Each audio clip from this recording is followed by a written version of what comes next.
Stop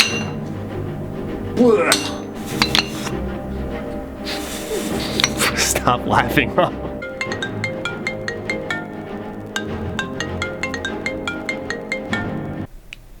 Hey, Dad. Yo, check Reddit, it is lit! Salutations, everybody. It is Matty here today with the supposed leak for Starfield, the rumored next title from Bethesda Game Studios. Please, please, please, as with all of these rumors and supposed leaks, take them with a grain of salt, treat them as fake until they are confirmed by Bethesda. Now, you may be wondering why I'm bothering covering this, considering I'm telling you to take it with a grain of salt. If anything, this post provides a lot of good talking points about what some of us have been speculating about when it comes to Starfield, and also where Bethesda could take their ideas in a potential new IP. This information comes from a Reddit post, which I will have linked in the description down below. I'm going to go through all the bullet points that are in this Reddit post and give my thoughts as we go along. This is going to come across as a "My Dad Works for Bethesda" post, but I won't name my source. You'll see a lot of this is true in May. I'll just get to the content and information I know and list it in bullet points. Heads up, Bethesda have been noticing a rise in science fiction influenced content in the market, not just the video game market, so they're going to make a game of their own in this genre. They've always wanted to do this anyway, even Todd Howard has. They want to get ahead of games like Elite Dangerous and Star Citizen and Beyond Good and Evil 2. They want to bundle a lot of their previous sci-fi ideas into this game, and the game is in fact called Starfield. So I can believe to an extent the May aspect of a reveal, only because when Bethesda did this for Fallout 4, it was revealed for the first time in May. With that said, there were more leaks in advance, where with Starfield, all we do have is a trademark. I don't think there's much to argue with the idea of Bethesda looking to make a sci-fi RPG, because in my own bit of speculation, Bethesda has a post-apocalyptic RPG that's very popular, and a fantasy RPG that's also very popular, so the next logical step for a new IP would be going to sci-fi. But on top of that, Bethesda Game Studios has also tried to work on sci-fi in the past, although all of those projects have been canceled. So it's something they've had in the pipeline before, and maybe now all the cards have fallen in the right place, and they have been working on a sci-fi RPG. It is more like a space fantasy or opera setting instead of a harder science fiction. It's like Star Wars, so there are fantasy themes in it that have naturally transferred over from their previous work. So this was one I had a little bit of a tough time wrapping my head around because I didn't know what they meant, but I think the best way to explain it is in video game terms, of course. So a harder science fiction would be something along the lines of Mass Effect. The crazy stuff is explained by science. Whereas Star Wars, we can say that the Force is more along the lines of magic, but meanwhile there are these advanced technologies in the universe. This is a part of the post I'm not going to dig that much into, because we could go on all day about what type of space would work best for Bethesda. This is when the post did catch my attention though. You can make your own character. The game looks a lot like Fallout 4, but the animations aren't as janky. You can even climb on buildings and terrain from a skill even. Now, there's two reasons why this stuck out to me. One good, one bad.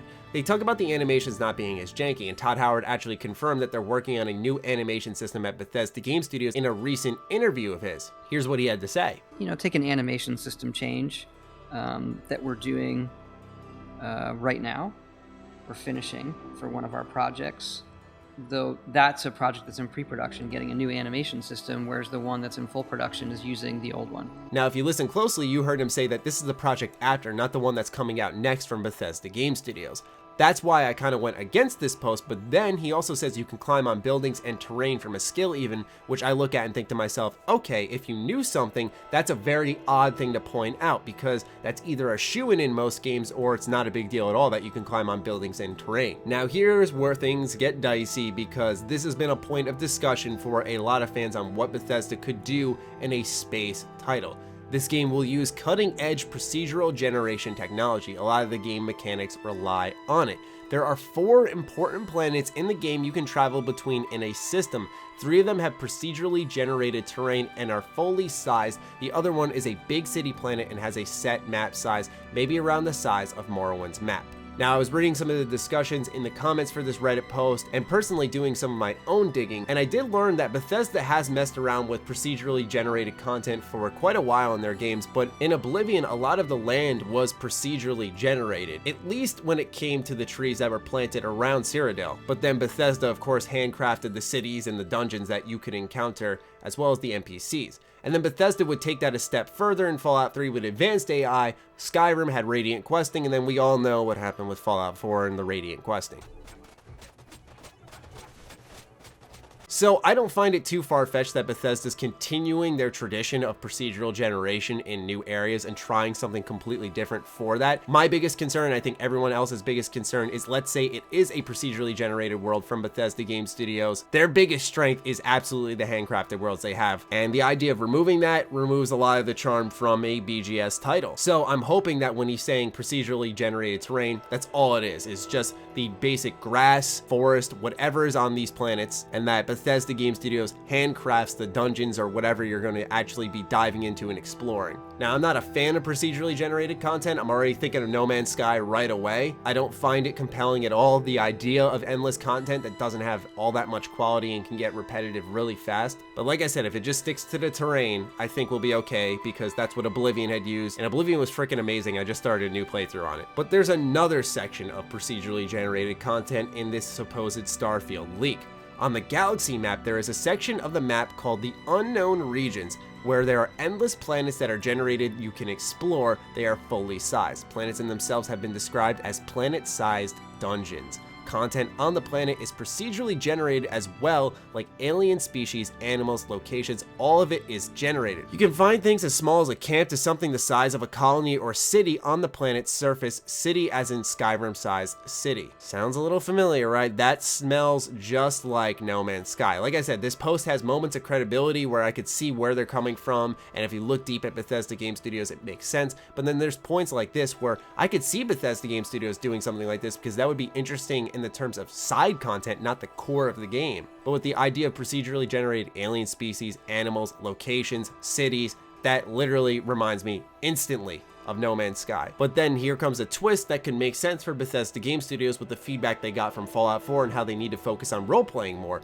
There is a unique mechanic in the exploration side of the gameplay that if you discover a sapient alien species and catalog it and successfully return the information to normal space, the 4-system starting area, you unlock that species as playable for future characters. Now this would be awesome. Will the world react to the character you are? Once again, I'm going to go back to Oblivion because that's the Bethesda Game Studios game I've recently been playing. Right in the start, when you are in the prison, person yelling across to you from the cell is mentioning you by race, your background, and it's recognizing who you are in this world. So what will happen when you land in this new 4-system starting area as a playable character that you unlocked in the Unknown Region? Will the world treat you differently? Will people look at you funny? These are things that when you think about them a little bit deeper, they don't really add up as much, but they have awesome potential at the same time where you look at it and go, this could be a fun idea. I'd love to have more reasons to play a game over. More information on the character. Your character is silent and not special to anyone. You choose what planet you want to start the game on. You can also choose a random planet which will spawn you on a generated planet in the unknown.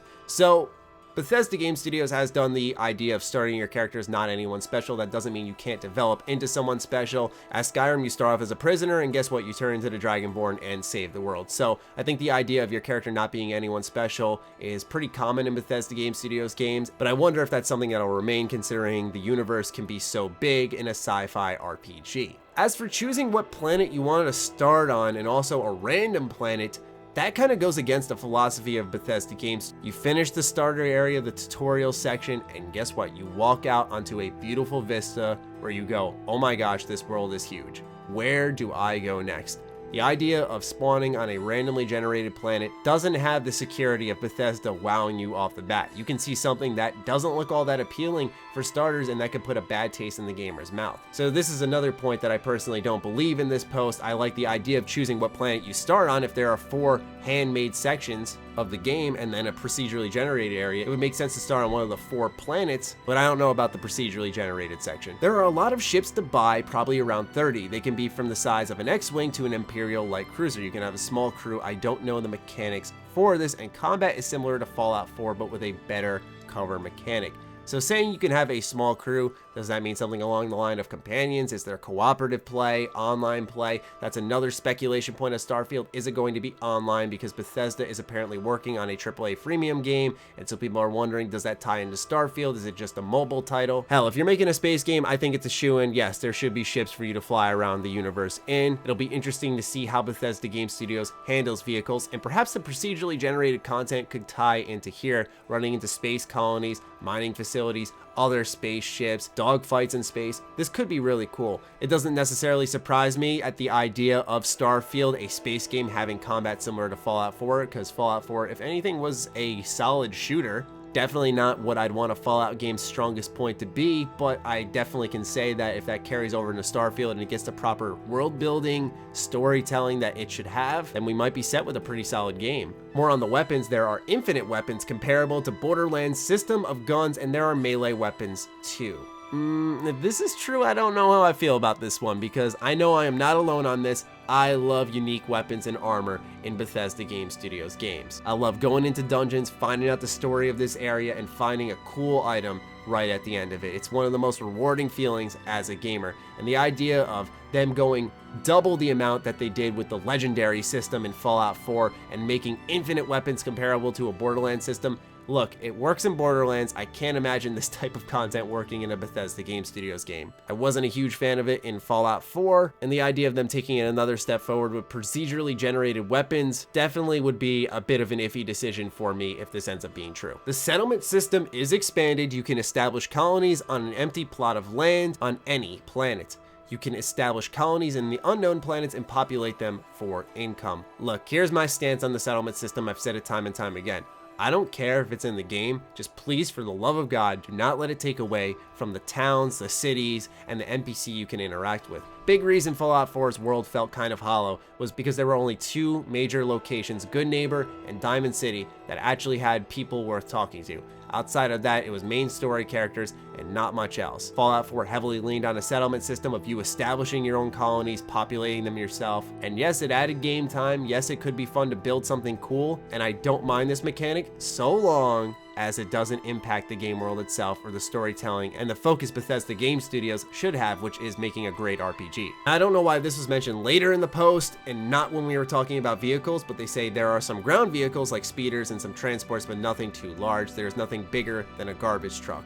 One trend I noticed with this post is some things have an odd amount of detail and then some of them are oddly vague. Still, once again, my opinion stays true that I would be curious to see how Bethesda Game Studios handles vehicles in their games. And to wrap it up, there are factions, but they can even be procedurally generated because of the unknown region mechanic and what you can find in that area. You can also make your own faction, and you can't just join every faction, but you can be in multiple at once. That's all I know. A trailer is supposed to come in late May, and they will show more gameplay at E3 showing a lot of this. This game isn't fully polished yet. Factions are to be expected in a Bethesda Game Studios game. The idea of a procedurally generated one, I think, removes any intrigue for them because who knows how the story is going to pan out. I think that's across the board one of Bethesda Game Studios' strong suits, and that's what's always been funky about this Reddit post, is it offers a lot of unique ideas and talking points as we've seen, and I'd love to hear your thoughts on this, but also it has things that detract from Bethesda Game Studios' pure strengths. I think their faction building has always been interesting, and I think their environmental design